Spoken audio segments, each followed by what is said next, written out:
show. It's an emergency episode of the GFP Podcast because, of course, after we finished recording episode 94 yesterday, the Leafs decided to make a pretty big trade, acquiring Jake McCabe and Sam Lafferty from the Chicago Blackhawks for Joey Anderson, Pavel Gogolev, a conditional first-round pick in 2025, a second-round pick in 2026, and the Blackhawks are retaining 50% of McCabe's salary. Lepore, what are your initial impressions of this trade? Okay, so when the alert came through for the Ryan O'Reilly deal, I was excited, but there were those little nerves sticking around because of what they gave up, and he's not having the greatest season, and the questions as to whether he was past his prime. When this deal came through, it was full on smile, fist pump. I can't believe we did this. And then to find out further that Chicago was retaining half on McCabe for 2 more years. McCabe is a player for the Toronto Maple Leafs for 2 more seasons at $2 million. Huge. What a deal. I often look at trades and I'll ask myself, okay, well, if this is what got the deal done, what was the initial ask or proposal coming from each side? Because, of course, they just meet in the middle somewhere. So if someone ended up with a second round pick in a deal, was the first ask a first? And then, they negotiated and it came down to a second. I don't know what Chicago was doing here, really. And I sound like a homer, but I think that's been the take pretty well across the board. To retain someone's salary like McCabe for 2 seasons. What? Like, almost like that's the best you could have done. And back to the O'Reilly trade as well. The Leafs did not take anything out of their lineup. They added to the point now where they'll have to figure something out. Someone might have to be out the door, but it was full on fist bumps, Bruno. I am very happy about it. I said a few weeks back on this show that I expected this team to bring in 3 things: a top 6 forward, a depth player, and by that I mean a depth forward, and a defenseman, and hopefully some goalie insurance. They got their top 6 forward, they got 2 depth forwards, and they got their defenseman. So at this point, I can only be happy. And I said on yesterday's show that I expected by the next show that a deal would be done and we'd have something to talk about. And we're fortunate enough for it, man. Very, very excited right now. I think it's a great trade as well. Kyle Dubas has been very aggressive. He got Ryan O'Reilly and Noel Acciari. He decided to keep adding. This move, I don't think moves the needle as much, obviously. I mean, you don't have to be a rocket scientist to see that. Like Jake McCabe, he's a good player, but he adds to the depth. Same with Sam Lafferty. He's a bottom 6 forward. He's really quick. He's got 10 goals this season. He's having a career year. But Dubas spoke about the trade after it went down. And essentially what he said is that Jake McCabe is replacing Jake Muzzin. Or what Dubas tried to do was find a defenseman who could bring the same elements to the game that Jake Muzzin does. Obviously, Jake Muzzin is out for the season. Mm-hmm. So there's your Jake Muzzin replacement. Jake McCabe is very physical. He goes to the dirty areas. I mean, it's all these cliches, right? He blocks shots. He's strong on the puck. And he's going to give them that edge that they need in the playoffs. Because if you look at their blue line, that's maybe one element that they are kind of lacking, especially with Muzzin out of the lineup. Mm-hmm. And then when you look at Sam Lafferty, the one thing that Dubas said was speed. He said that attracted us the most to Sam Lafferty. He says that they've been following him since his Pittsburgh days. Again, I don't know if they've been trying to acquire this guy for a while, but he did talk about that. He said, we've been following him since Pittsburgh. Then he's over with the Blackhawks, and his speed is what really jumped out to the Leafs, and that's what they want to add to their bottom 6. And another thing Dubas said is that this team has had trouble scoring in the dirty areas, in the tight areas in the playoffs. And if you've watched the Leafs over the last, let's say, 2 to 3 playoff runs, it's funny, Lepore, because everyone says it's the goaltending, it's the defense. That's been the issue. That has not been the issue. The issue has been scoring in high leverage situations in game 6, game 7. Like, scoring 1 goal in a game 7 against Tampa is not going to cut it. Yeah, power play too. Power play's gone cold. Yeah. And I'm not saying that Noel Acciari and Sam Lafferty are the answer to that, but if they can bang in a goal, a dirty goal, in a game 6 or a game 7 when maybe Matthews, Marner, Nylander, or Tavares are getting snake bit a little bit. There's not a lot of space out there. These are those little moves on the edges that could push you over the top. Again, I don't think it's moving the needle significantly by any means, but Dubas now has pretty much done everything that he can to supply this team with as many options as possible. The depth is fantastic right now. Now they have 8 defensemen. I don't even know what they're going to do on the blue line. They might have to trade somebody else. The forward depth is looking fantastic. I mean, what else does Kyle Dubas have to do at this point? He's pushed all the chips in. This team barely has any draft picks moving forward over the next couple of drafts. They're in a good spot, man, and now they got to get it done in the first round and beat the Tampa Bay Lightning. Yeah, as far as the whole pick thing go, there's a lot of negativity with that, kind of pointing to, like, you know, what the hell is he doing, getting rid of all the picks, and then you see the charts with how few picks they have. And yeah, of course, I mean, that's significant, but the thing I point to with this deal is the players having term. Lafferty having a year left after this, and McCabe having 2 years after this. So I almost see it as these guys are deadline acquisitions for this year and next year. Yes. So, and then for McCabe, for that matter, 2 more years. So I'm okay with trading away those picks. And to show how giddy I am about this deal, man, I can't help but even look at next year. I really can't. You have Matthews, Marner, Nylander, Tavares.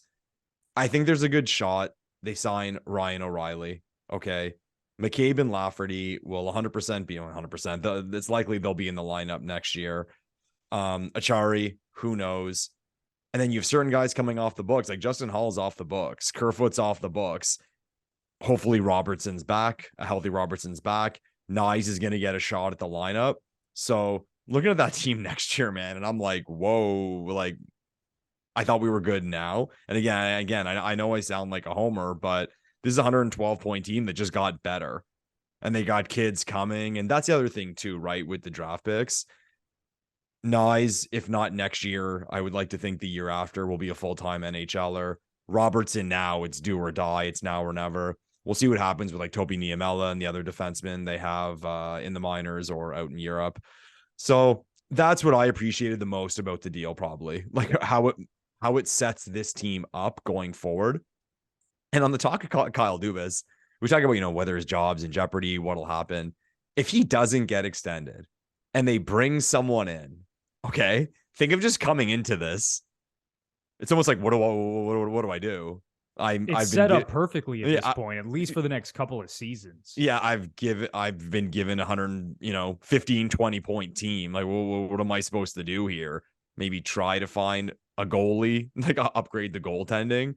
But I think that's kind of a sign of him signing as well. He was given the green light to go do whatever the fuck he thought he needed to do. And I don't think he would be given that green light had the board thought he was on his way out the door, that they weren't going to sign him. So I think that's a really good point, because if MLSE intends to fire this guy, I don't think they'd give him the green light to ship out all of these assets that he has shipped out over the last couple of weeks. So Dubas must feel pretty comfortable. And listen, he's the type of guy, and he said this before the season started. He's like, I want to be judged on my full body of work. I have no issue with that. And he always talks about putting the team first. And he talked about this right after making this trade with Chicago. He said, it is my duty as the general manager to supply this organization with the players and the personnel and whatever it takes to get this team to the next level and to get this team to win more hockey games. And that's what he's doing. So I'm sure, I mean, he's only human. He's definitely thinking about his future with the Leafs and if he's going to get re-signed to a long-term contract. But it seems like he does feel pretty comfortable at this point that it's going to get done, because, man, he has shipped out a lot. But you also mentioned, Lepore, like, he has not given up any of the Leafs' top prospects. They're all still here. Yeah. All of them. That's the other point that piles on to them. Oh, we don't have any draft picks. Well, look at all this. Let's say we traded away a couple prospects, but we kept our picks. Is that better? You know, so. Yeah, Dubas has done a fantastic job, and we have talked about this on previous shows. We're both on the record as saying the Leafs would essentially be morons if they don't re-sign this guy. Like, even if they lose in 7 games to Tampa this year, and it's the same thing, you know, let's say the goal differential is like one Here we or go. two goals and they lose in game 7, 2-1 again. Does that just mean that you fire Kyle Dubas? Because look at the other side of the Eastern Conference. Either New Jersey or the Rangers are going to get knocked out in the first round. Does that mean that their GM and their coaching staff sucks because they're out in the first round? Like, these are like, they're all the top 6 to 8 teams in the NHL. Mm-hmm. And 2 of them are getting bounced in the first round in the East, which is a complete shame, but that's the reality of the situation. Yeah, it's fine. I was shoveling the driveway earlier today. We got absolutely fucking dumped on here in Ottawa overnight. And just listening to some stuff and just thinking about what you just said. I mean, we have this situation where either Tampa or Toronto will be out in the first round. New Jersey acquired Timo Meier. The New York Rangers went out and got Tarasenko, and they're probably going to get Kane. And one of these 2 teams will be out in the first round. That sucks, man. So again, would I shit on the Rangers management if they lose in 6 or 7 to New Jersey? No, they did what they could. They made the team better, and it didn't work out. Yeah, at the end of the day, it is a results-oriented business, and I think we all understand that, but you also have to look at the process as well. Last year, the Leafs were a 115-point team. They won the North Division the year before that in the COVID season. They're on pace for 112 points this season. Like, Kyle Dubas has done a great job with this team. Yeah. So I don't know what else you want this guy to do at this point. It's time for the players to step up and actually win something for him. And, never mind win a Stanley Cup, win a couple of rounds, go deep in the playoffs. And it's going to fall on the core 4 and Morgan Riley. If those guys are going to step up come playoff time, sure, it's great to have all this depth. It's great to have Sam Lafferty and Noel Acciari in the bottom 6. It's great to have Jake McCabe and the things that he's going to bring on the blue line. But it's going to come down to the core 4 and Morgan Riley. If those guys step up in the playoffs, they are the players who are going to lead this team on a deep run. It's as simple as that.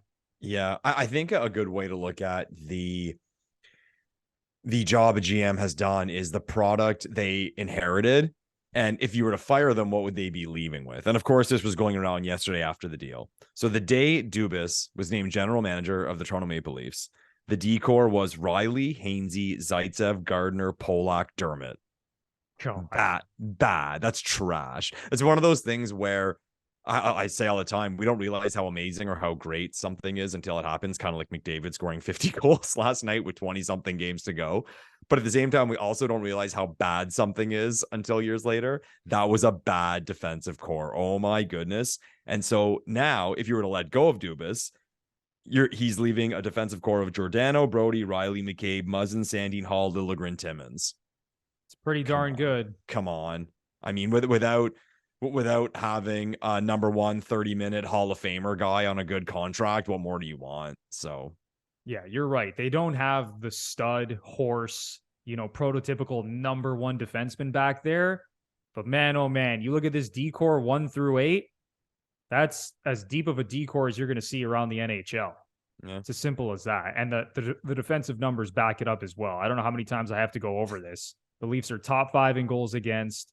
They're top 5 in goal differential. They are top 5 in 5-on-5 goals against per 60 minutes. 7th in 5-on-5 expected goals against per 60 minutes. Across the board, they're a really good defensive team. That obviously is not all on the D-core. It's the forwards, too, who are committing to defense this season.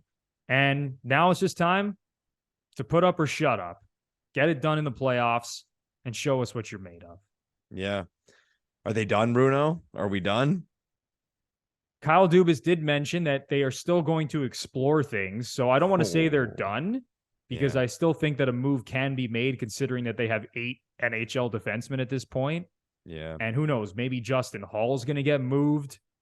I don't really think they're going to move Kerfoot or Engvall. I know those are always the 2 names on the trading block amongst Leafs Nation, but I think those guys are going to stick around. I think maybe we see a defenseman get shipped out, but it's like, really, what other moves can you possibly make at this point? Like, there's not a really big impact move out there to be made, in my opinion. So guys were doing the math on Twitter, and they were saying that it is to a point where they have to make a move because if they want to activate Murray, they're 1 million over. So people did point to Engvall, Kerfoot, Hall. I mean, I guess Hall would be the most obvious choice because he's a UFA. And with what just came in, the rumors earlier this week, I saw Kerfoot to Vancouver. He's a Vancouver boy. So I don't know if that's just the reason, one of those things they make up. Oh, he's going to get traded to Vancouver because he's from there. But I wouldn't be devastated if any of those three left, if it made the team even a little better or, did something for somebody. Yeah, I know everyone likes to hate on Kerfoot, but I still really like his speed, man. The same with Engvall. Like, you lose either one of those guys, that's a big speed element gone from the bottom six at this point. And right now, they're two of the Leafs' 12 best forwards. Like, they are not getting scratched in a playoff game. They're both in the lineup in a playoff game. So as much as everyone wants to trade those guys, I still think they have more value than meets the eye. But Lepore, anything else you want to get off your chest before we wrap up this emergency podcast? I'm happy, Bruno. I'm happy. Kyle Dubas did exactly what we wanted him to do, and we're going for it. We're going for it. We make fun of ourselves a lot on this show for being Leafs fans. We make fun of what we've been through. But at this point right now, as it stands, the Toronto Maple Leafs have a competitive team. They have a team that's going to be in the playoffs, hopefully with home ice advantage. And they've done what they needed to do to give themselves the best opportunity to win. So fingers crossed, everyone. But bravo to our GM. I'll say it. Simple as that. It is very difficult to poke holes in the moves that Kyle Dubas has made leading up to the trade deadline. And maybe he has another move up his sleeve. But right now, he's done everything in his power to bolster this lineup and give them an opportunity to win in the playoffs. So it's time to get it done. Yes.